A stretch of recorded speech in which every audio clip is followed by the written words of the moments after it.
Sajeevan sir, ഈ C P എമ്മിന്റെ സംസ്ഥാന സമിതി അംഗീകരിച്ച തെരഞ്ഞെടുപ്പ് അവലോകന റിപ്പോർട്ടിൽ ഈ തെരഞ്ഞെടുപ്പിൽ സി പി എമ്മിനെ തിരിച്ചടിച്ച അല്ലെങ്കിൽ കനത്ത തോൽവിക്ക് കാരണമായ സംഭവങ്ങൾ പഠിച്ച സമയത്ത് അതിനകത്ത് ഈ എ പത്മകുമാറിനെതിരെ നടപടി എടുക്കാത്തത് ശബരിമല സ്വർണ്ണക്കൊള്ളയിൽ പാർട്ടിയിലെ ഉന്നതർക്ക് ബന്ധമുണ്ടോ എന്ന സംശയത്തിനിട വരുത്തി എന്ന കണ്ടെത്തലുണ്ട്. അതിനെ തുടർന്നാണ് കടുത്ത നടപടി പത്മകുമാറിനെതിരെ ഉണ്ടാകും എന്ന് നമ്മൾ കരുതിയതും അദ്ദേഹത്തിന്റെ പ്രാഥമിക അംഗത്വം നഷ്ടപ്പെടും എന്ന തരത്തിൽ നമ്മൾ അങ്ങനെ ഒരു നടപടിയാണ് ഉണ്ടാവുക എന്ന് പ്രതീക്ഷിച്ചതും. പക്ഷേ അപ്പോൾ വരുന്ന വാർത്തയാണ് ഒന്ന്, ഇപ്പോൾ നേരത്തെ കോൺഗ്രസിന്റെ പ്രതിനിധി അഡ്വക്കേറ്റ് വസന്ത് സിരീഖ് സൂചിപ്പിച്ചതുപോലെ ശബരിമലയിലെ സ്ത്രീകൾ പ്രവേശിച്ച ദിവസം അദ്ദേഹത്തെയും, അതായത് പത്മകുമാറിനെയും ADGP ആർ ശ്രീജിത്തിനെയും ബോധപൂർവം സന്നിധാനത്ത് നിന്ന് മാറ്റി നിർത്തി എന്ന് അദ്ദേഹത്തെ ഒരു സുഹൃത്തിനോട് പറയുന്നത്.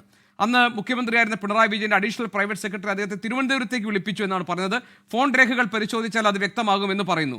രണ്ടാമത്തെ കാര്യം, ഈ റാന്നിയിലെ പെരുന്നാട്ടിൽ നിന്നുള്ള ചില സ്ത്രീകളെ ഇവിടേക്ക് കൊണ്ടുവരാൻ വേണ്ടി MLA നേതൃത്വത്തിൽ ചില ശ്രമങ്ങൾ നടന്നു എന്നതാണ്. അതിന് തടസ്സം നിന്നത് പത്മകുമാറാണ് എന്ന് പറയുന്നു.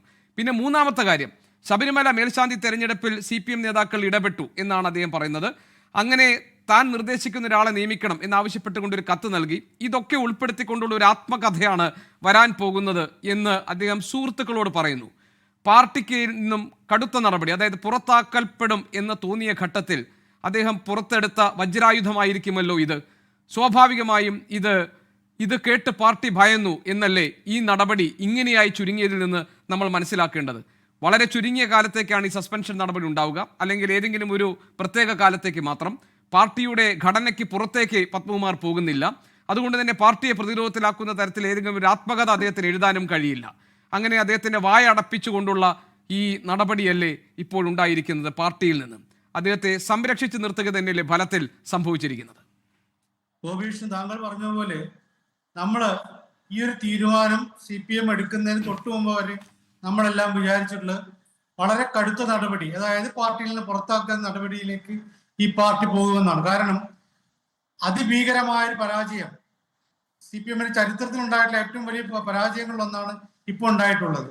അപ്പോൾ അങ്ങനെ പരാജയം ഉണ്ടായിട്ട് പാർട്ടി അതിൽ നിന്ന് രക്ഷപ്പെടണമെന്ന് ആഗ്രഹിച്ചുകൊണ്ടായിരിക്കുമല്ലോ അവര് ഈ പുനർവിചിന്തനത്തിനൊക്കെ തയ്യാറായത്. ബ്രാഞ്ച് മുതൽ മുകൾ തട്ടിലേക്കൊക്കെ ചർച്ച ഉണ്ടാവുന്നു. പാർട്ടിക്ക് പുറത്തുള്ള ആളുകളെ കൂടി പങ്കെടുപ്പിച്ചുകൊണ്ട് അവരുടെ കൂടി അഭിപ്രായം തേടിക്കൊണ്ട് എവിടെയൊക്കെയാണ് വീഴ്ച ഉണ്ടായിട്ടുള്ളത് എന്ന് ഞങ്ങൾ പരിശോധിക്കും എന്നൊക്കെയാണ് പറഞ്ഞിരുന്നത്. അതുമായി ബന്ധപ്പെട്ട പല ചർച്ചകളും നടത്തിയിരുന്നു. അവരുടെ തന്നെ പല ചർച്ചകൾ ഞാനും പങ്കെടുത്തിട്ടുണ്ട്. പക്ഷെ അങ്ങനെയൊക്കെ ആയിട്ട് പോലും ഈ ഒരു കാര്യം, ഇപ്പൊ താങ്കൾ പറഞ്ഞ പോലെ ഈ ശബരിമല പ്രശ്നമാണ് ഏറ്റവും ഭീകരമായ തിരിച്ചടിക്ക് കാരണമായത്. പല കാരണങ്ങളുണ്ടെങ്കിൽ പോലും അതിലൊരു ഭീകരമായ ഒരു തിരിച്ചടിക്ക് കാരണമായത് ഈ ശബരിമല പ്രശ്നമാണ് എന്ന് പാർട്ടി ഇപ്പോൾ പൂർണ്ണമായിട്ട് അവർ വിശകലനം ചെയ്തോന്ന് പോലും നമുക്കറിയില്ല, അവർ കണ്ടെത്തിയിട്ടുണ്ട്. അങ്ങനെയാണ് എങ്കിൽ നേരത്തെ പറഞ്ഞ പോലെ ഇതിൽ കുറ്റപത്രം കൊടുത്തിട്ടില്ലല്ലോ, പത്മകുമാറിനെതിരെ കേസ് ചാർജ് ചെയ്തിട്ടില്ലല്ലോ തുടങ്ങിയിട്ടുള്ള ഈ ന്യായീകരണങ്ങൾ പറയുന്നതിൽ ഒരു അർത്ഥമില്ല.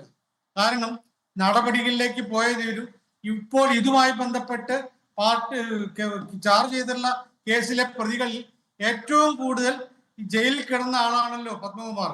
അങ്ങനെയുള്ള ഒരാളെ ഈ ഒരു കടുത്ത വീഴ്ച ഉണ്ടായിട്ടും അതാണ് പ്രധാന കാരണമെന്ന് ബ്രാഞ്ച് തലം മുതലുള്ള പാർട്ടി പ്രവർത്തകരും അതിനോട് പാർട്ടിയോട് അനുഭാവമുള്ള ആളുകളും പാർട്ടിക്ക് പുറത്തുള്ള ആളുകളും ഒക്കെ പറഞ്ഞിട്ടും എന്തുകൊണ്ടാണ് ഇങ്ങനെ ഒരു നടപടി എന്ന് അത്ഭുതം തോന്നുന്നുണ്ട്. തീർച്ചയായിട്ടും അപ്പോ അതിനെക്കുറിച്ച് ചിന്തിക്കുമ്പോൾ നമുക്ക് മനസ്സിലാവുന്ന ഒരു കാര്യം, പത്മകുമാർ പറഞ്ഞ ഈ ഒരു നടത്തിയിട്ടുള്ള ഒരു പ്രയോഗമുണ്ട്, അദ്ദേഹത്തിനായി വജ്രായുധം പുസ്തകം എഴുത്ത് എന്ന് പറയുന്നത്.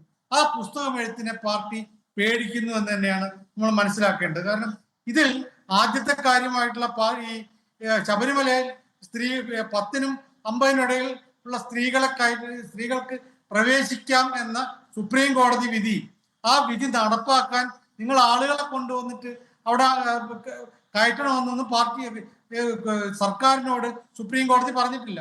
അവിടെ നിർബന്ധപൂർവം ഇരുട്ടിന്റെ മറവിൽ സ്ത്രീകളെ കയറ്റി എന്നുള്ള കാര്യം യാഥാർത്ഥ്യമാണ്. അതിൽ പോലീസിന്റെ പ്രധാന പങ്കെന്താണെന്നുള്ള കാര്യം നമുക്കറിയാം. അത് വളരെ കൃത്യമായിട്ടും ഒരു അജണ്ടയോടുകൂടി നടപ്പാക്കിയ എന്നുള്ള കാര്യം നമുക്കറിയാം. അങ്ങനെയൊക്കെ ചെയ്തത് പിറകിൽ വേറെ ഒരു തിരക്കഥ ഉണ്ടായിരുന്നു എന്നാണ് ഇപ്പൊ പത്മകുമാറിന്റെ വെളിപ്പെടുത്തൽ ഉണ്ടായിട്ടുള്ളത്. അപ്പൊ അങ്ങനെയാണ് എങ്കിൽ അതൊരു വലിയ LDF ഉണ്ടായിട്ടുള്ള ഒരു വലിയ തിരിച്ചടി ലോക്സഭാ തെരഞ്ഞെടുപ്പിന്റെ ആ സമയത്തുണ്ടായ വലിയ തിരിച്ചടികൾ വന്നതാണ്. അതിൽ നിന്ന് രക്ഷപ്പെടാൻ വേണ്ടിയിട്ടാണല്ലോ ബാക്കിയുള്ള കാര്യങ്ങളൊക്കെ നടപ്പാക്കിയത്. അവിടെ എന്താണ് ഈ അയ്യപ്പ സംഗമം പോലുള്ള കാര്യങ്ങളൊക്കെ നടപ്പാക്കാൻ നോക്കിയുള്ളൂ. അപ്പം അതൊരു കാര്യം. രണ്ടാമത്തെ കാര്യം എന്ന് പറയുന്നത് ഈ ഒരു പ്രശ്നത്തിൽ ഈ സമയത്ത് ഈ ദേവസ്വം ബോർഡ് പ്രസിഡന്റിനെയും പോലീസിന്റെ മേധാവിയായിട്ടുള്ള അവിടുത്തെ ചുമതലയുള്ള ശ്രീജിത്തിനെയൊക്കെ തിരുവനന്തപുരത്തേക്ക് വിളിക്കുക എന്ന് പറയുന്നത്. അപ്പൊ അതിന്റെ തിരക്കഥ കുറെ കൂടി ശക്തമാവുന്നു. ഇങ്ങനെയുള്ള കുറെ കാര്യങ്ങൾ ഉണ്ടാകുന്നു. ഇതൊക്കെ എന്തുകൊണ്ടാണെന്നുള്ള ചോദ്യം സ്വാഭാവികമായിട്ട് ഉണ്ടാകും. അത് ശരിയാണ്, ആ സംശയങ്ങൾക്ക് അടിസ്ഥാനമുണ്ട് എന്ന് നമ്മളെ ബോധ്യപ്പെടുത്തുന്ന രൂപത്തിലുള്ള നടപടിയാണ് ഇപ്പോൾ ഉണ്ടായിട്ടുള്ളത്. കടുത്ത നടപടി എന്നത് ഒരിക്കൽ പോലും ഒരു കാര്യത്തിൽ ഇപ്പം സർക്കാർ ജീവനക്കാരെ സസ്പെൻഡ് ചെയ്യുമ്പോൾ ഏത് തരത്തിലും സസ്പെൻഷൻ എന്ന് പറയുന്നത് ഒരു ശിക്ഷാ നടപടിയല്ല, ഒരു നടപടിയേ അല്ല എന്നാണല്ലോ നിയമത്തിൽ ഉള്ളത്. അപ്പോ നടപടിയല്ലാത്തൊരു കാര്യം ഇവിടെ ചെയ്തിരിക്കുന്നു. പത്മകുമാർ ചെയ്തതിന് സജീവൻ സാർ, ഇപ്പോൾ ഈ CPM-ന്റെ സംഘടനാ രീതികൾ അനുസരിച്ച് അതിലെ നടപടികൾ നോക്കിക്കഴിഞ്ഞാൽ 6 തരത്തിലുള്ള ശിക്ഷാ നടപടികളാണല്ലോ പാർട്ടി സംഘടനയ്ക്കകത്തുള്ളത്. അതിൽ ഏറ്റവും വലുതെന്ന് പറയുന്നത് പുറത്താക്കലാണ്. അത് കഴിഞ്ഞാൽ പിന്നെ രണ്ടാമത്തേതാണല്ലോ സസ്പെൻഷൻ. ആ നിലയ്ക്ക്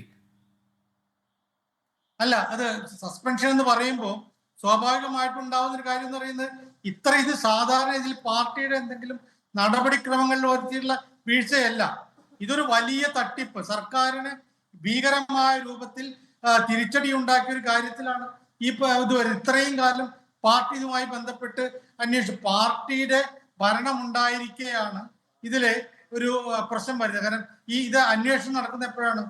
ഈ സംഭവം നടത്തിന്റെ അന്വേഷണം മുഴുവൻ LDF-ന്റെ ഭരണകാലത്താണ്. അങ്ങനെയാണെങ്കിൽ പത്മകുമാറിന് ഇതിൽ പങ്കൊന്നുമില്ലായിരുന്നു എങ്കിൽ അപ്പോഴേ തന്നെ അദ്ദേഹത്തെ കുറ്റവിമുക്തനാക്കാൻ കഴിയുമായിരുന്നു. അങ്ങനെ കുറ്റവിമുക്തനാക്കാനുള്ള ഒരു സാധ്യതയും ഇല്ല എന്ന് പാർട്ടിക്ക് തന്നെ ബോധ്യം ഉണ്ടാവുമല്ലോ. എന്നിട്ടും ഈ പാർട്ടിക്ക് ഭീകരമായ രൂപത്തിലുള്ള ഒരു തിരിച്ചടി ഉണ്ടാക്കി എന്ന ഒരു ഘട്ടത്തിൽ ഈ നടപടി ഉണ്ടായാൽ ഇപ്പൊ നമ്മൾ പറയുന്നൊക്കെ വേണമെങ്കിൽ ന്യായീകരിപ്പിന് അതിനെ തള്ളാം, അതൊക്കെ എന്താണ് പാർട്ടിയെ ദുഷിക്കാൻ വേണ്ടി പറയുന്നതെന്ന് പറയും. പക്ഷെ പാർട്ടി നേതൃത്വം മനസ്സിലാക്കേണ്ടത് പാർട്ടി അണികളെ ഇത് പറഞ്ഞ് ബോധ്യപ്പെടുത്താൻ കഴിയുമോ എന്നാണ്. അതിന് സാധ്യതയില്ല എന്നാണ് ഇതുമായി ഞാൻ സംസാരിച്ച പല സാധാരണ പാർട്ടി പ്രവർത്തകരും പറഞ്ഞിട്ടുള്ള കാര്യം.